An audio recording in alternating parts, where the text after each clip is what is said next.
साथियों, मैं रत्ना वोरा, मेरे YouTube channel advocate Ratna Vora में आप सभी का बहुत बहुत स्वागत है।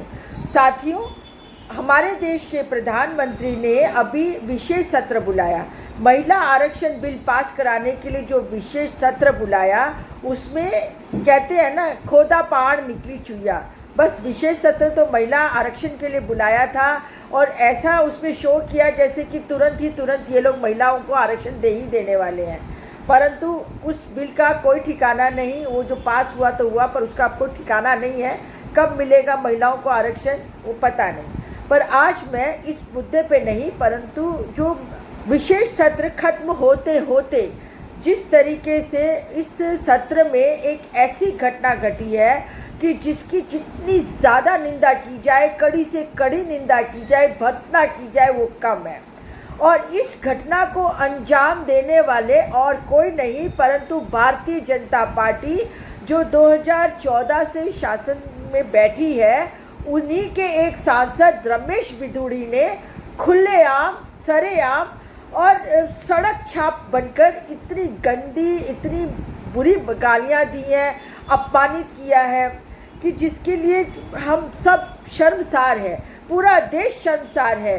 पूरे देश की 80% आबादी इस बात को लेके दुखी है कि हमारे देश के सांसद का स्तर कितना नीचे गिर गया है। ये क्या बताता है कि इनकी सोच क्या है। आज उन्होंने एक मुसलमान सांसद का अपमान किया, उनको गालियां दी और उनके जो धर्म के विषय पर गालियां दी, धार्मिक गालियां दी। तो ये बात साबित हो जाती है कि इन लोगों के खुद के दिमागों में इतना जहर भरा हुआ है और यही जहर उन्होंने बाकी पूरी जनता के दिमाग में, जो अंधभक्त है खास तौर पे, उनके दिमाग में भर दिया है। साथियों, कई बार ऐसे हल्के और निचली श्रेणी के कमेंट अपनी साथी सांसदों को सामने किए हैं। ये इनका इतिहास रहा है। और इस संसद में नरेंद्र मोदी जी की छत्र छाया में प्रज्ञा ठाकुर जैसी भी सांसद हैं जो गोडसे को अपना आदर्श मानती हैं। इसके लिए नरेंद्र मोदी जी क्या कहते हैं कि मैं आत्मा से उनको माफ़ नहीं कर पाऊंगा। क्या मतलब है? आप टिकट देते हैं, उनको जिता के संसद में बिठाते हैं और सिर्फ लोगों को दिखाने के लिए आप ऐसी बात करते हैं कि मैं माफ़ नहीं कर पाऊंगा। फिर इसी संसद में अनुराग ठाकुर को आप मंत्री बना देते हैं, क्योंकि अनुराग ठाकुर ने कहा था गोली मारो डैश डैश डैश। मतलब ऐसे लोगों को आप फिर उनको इनाम में मंत्री बना के मंत्री पद दे देते हैं। इसी संसद में अजय मिश्रा टेनी, जिसके बेटे ने लखीमपुर में जो निर्दोष किसान थे उनको अपनी गाड़ी के नीचे कुचल के मार डाला, पर ना ही आपने उनसे उनका मंत्री पद वापस लिया और ना ही कोई जवाब तलब हुआ। और इसी संसद में ब्रजभूषण शरण सिंह जैसे लोग भी आज तक अरेस्ट नहीं हुए हैं। देश की पहलवान, ओलंपिक मेडल विजेता बेटियां गुहार लगाती रही, अपनी आवाज़ बुलंद करती रही, आंदोलन करती रही, चिलचिलाती धूप में बैठी रही और अंत में आपकी पुलिस ने उनको घसीट के पुलिस के डब्बे में डाल के बंद करके उनको लेके गई। तब तक भी आपने उनके बारे में ना कुछ सोचा ना सुना। और निशिकांत दुबे जैसे लोग आपके यहाँ सांसद हैं, जिन्होंने अपने साथी सांसद और एक अपनी विधायिका को खुलेआम ये कहा था कि ये लोग तो वैशाली की नगर वधू हैं। मतलब इस तरह की बातें, इस तरह की भाषा बोलने वाले लोग, इस तरह का दिमाग रखने वाले लोग आज भारतीय जनता पार्टी के नरेंद्र मोदी के प्रधानमंत्री होते हुए उनके टीम के साथी हैं। दरअसल भारतीय जनता पार्टी की नींव ही आरएसएस है और आरएसएस की नींव हिंदू राष्ट्र और सनातन राष्ट्र के ऊपर टिकी हुई है। उनकी पूरी राजनीति, पूरी विचारधारा ही हिंदूवादी विचारधारा है, मनुवादी विचारधारा है, सनातनी विचारधारा है। और इसी विचारधारा के चलते आज देश के हालात बहुत ही खराब हो चुके हैं। देश को उन्होंने पाताल में झोंक दिया है। आज एक दलित दूल्हा घोड़ी पे नहीं बैठ सकता है, एक दलित लड़का मूछ नहीं रख सकता है, मूछ पे ताव नहीं दे सकता है, एक दलित बच्चे को घड़े में से पानी पीने से पीट पीट के मार दिया जाता है। दलित माँ बहन बेटियों के आए दिन बलात्कार होते हैं, हाथरस कांड होते हैं, परंतु नरेंद्र मोदी जी के छत्र छाया में ये सब होता रहता है और वो अपने मुंह से एक शब्द नहीं बोलते हैं। जब ऊना कांड हुआ था उस टाइम पे भी उन्होंने क्या बोला कि अरे मारना है तो मुझे मार लो। ये घड़ियाली आंसू बहाने वाले हमारे प्रधानमंत्री अपने टीम के साथियों को एक शब्द नहीं बोलते हैं और उनको उकसाते हैं, उनको बढ़ावा देते हैं और आज उनकी राजनीति ही इसी पे टिकी हुई है। साथियों, जो रमेश बिधूड़ी ने शब्द कहे, जो अपमानित शब्द कहे, वो है सिर्फ एक अपने सांसद दानिश अली का ही अपमान नहीं था, परंतु उनकी पूरी कॉन्स्टिट्यूंसी का अपमान हुआ है, क्योंकि उन्होंने दानिश अली को जिता के भेजा है संसद में। पूरे एक मुसलमान समाज का अपमान हुआ है, क्योंकि वो एक मुस्लिम समाज से बिलोंग करते हैं। पूरे दलित समाज का अपमान हुआ है, क्योंकि दलितों को भी आप इसी तरीके से अपमानित करते हैं, जलील करते हैं और उनको नीचा दिखाते हैं। उन सभी व्यक्तियों का अपमान हुआ है जो लोकतंत्र में मानते हैं, जो लोकतंत्र में विश्वास करते हैं।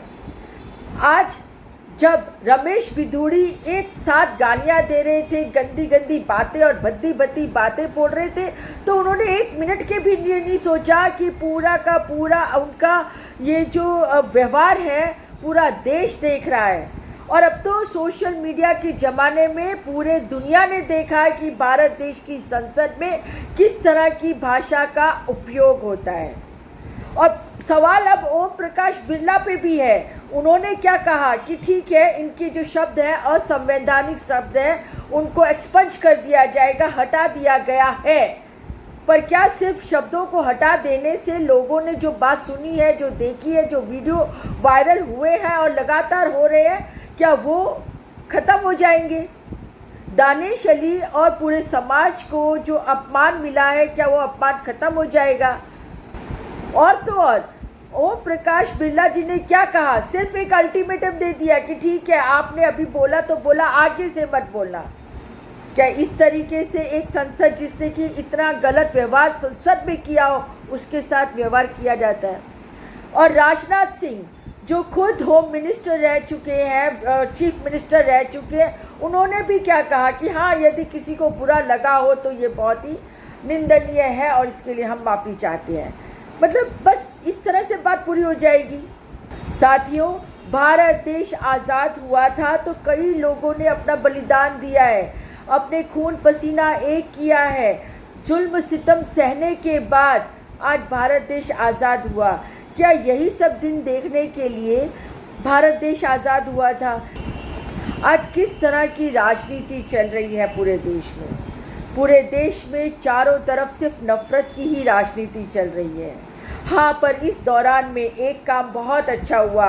जिस तरीके से राहुल गांधी जी आज दानिश अली जी के घर गए और उनको सांत्वना दी और उनको एहसास कराया कि वो अकेले नहीं हैं, सभी लोग उनके साथ हैं, वो अपने आप में एक बहुत ही अच्छा उदाहरण है। और ये बताते हैं कि देश में सभी लोग नफरती लोग नहीं हैं और सब लोग, देखा जाए तो देश में 60% आबादी ऐसी है जो ये हिंदू मुस्लिम के विचारों से सहमत नहीं है, जो आरएसएस और बीजेपी की विचारधाराओं से सहमत नहीं है। और ये 60% आबादी ही है जो देश की एकता और अखंडता को बनाए रखने के लिए लगातार कोशिश करती जा रही है और आगे भी कोशिश करेगी। और जिस तरीके से इंडिया गठबंधन तैयार हुआ है, वो इंडिया गठबंधन अपनी एकजुटता को कायम रखते हुए आगे बढ़ता चला जा रहा है। और यहाँ तो मैं ये कहूँगी कि जिस तरीके से खिसियानी बिल्ली खंबा नोचे, उसी तरह से आज भारतीय जनता पार्टी और आरएसएस के खेमे में खलबली मची हुई है कि आखिर हम 2024 का चुनाव जीते तो कैसे जीते, कौन सा कैसा पैंतरा आजमाए कि 2024 का इलेक्शन हम जीत सकें।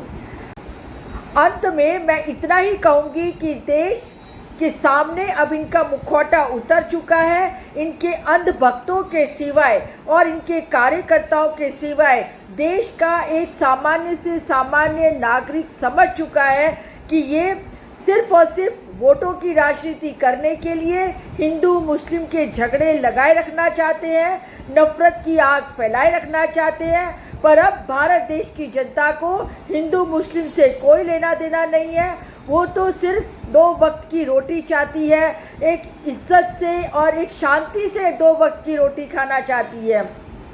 मध्यम वर्ग को बेरोजगारी से निजात पाना है, मध्यम वर्ग को महंगाई से निजात पाना है। और जिस तरीके से करोड़ों रुपया का भ्रष्टाचार अदानी कंपनी में हो रहा है और दुनिया देख रही है और देश देख रहा है कि ये पैसा आखिर है तो किसका है, वो एक सामान्य जनता का पैसा है जो बहुत मेहनत करके अपने कमाई में से टैक्स भरती है। ये टैक्स पेयर लोगों का पैसा है जिसको ये भारतीय जनता पार्टी के लोग अपने जलसे में, अपने अय्याशी में और बड़ी बड़ी बातें करने में, अपनी एडवर्टाइजमेंट करने में उड़ा रहे हैं। तो इसके ऊपर से निजात पाना चाहती है। तो अब ये जनता 2024 में दूध का दूध पानी का पानी ज़रूर करेगी, क्योंकि जनता बेवकूफ़ नहीं है। साथियों, आज के मेरे इस वीडियो में सिर्फ इतना ही। यदि आपको मेरा ये वीडियो पसंद आया हो तो मेरे YouTube channel advocate Ratna Vora को सब्सक्राइब कीजिए, ज़्यादा से ज़्यादा लाइक कीजिए, शेयर कीजिए और साथ ही आप मुझे इंस्टा पे फॉलो कर सकते हैं, ट्विटर पे फॉलो कर सकते हैं और मुझे फेसबुक पर भी मिल सकते हैं। फिर मिलती हूँ एक नए वीडियो के साथ, तब तक के लिए नमस्कार।